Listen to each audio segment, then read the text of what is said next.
আমাদের সামনে কত ফানুস দেখানো হয়েছে, মেট্রো রেল, উড়াল সেতু, ফ্লাইওভার, কত গাল ভরা গল্প আমাদেরকে বলা হয়েছে।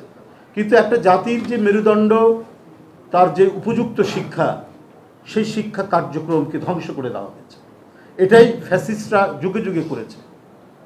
আপনি বিভিন্ন দেশে যেখানে একদলীয় দুঃশাসন আছে, এক ব্যক্তির শাসন আছে, সেখানে এটাই দেখা যায়। ফ্লাইওভার করে তারা, কিন্তু স্কুল এবং হাসপাতাল তারা তৈরি করে, এটা ভেঙে ফেলে। আজকে আপনি গ্রামগঞ্জে যাবেন, আপনি বিভিন্ন ইয়েতে যাবেন, জেলা শহরগুলোতে যাবেন, দেখবেন প্রাইমারি স্কুলের হাল এতই মানে খারাপ অবস্থা। আমি নিজের চোখে দেখেছি।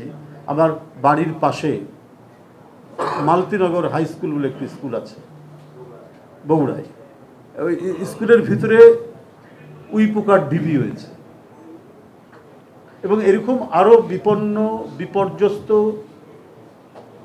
এবং জীর্ণ দশা স্কুল এবং প্রাইমারি স্কুলগুলো। সুতরাং যে দেশে স্কুলের অবকাঠামো এত নিম্নমানের হয়, সে দেশে মানে ছেলেরা, শিক্ষার্থীরা, তারা তাদের মেধা চর্চার সুযোগ পাবে কেমন?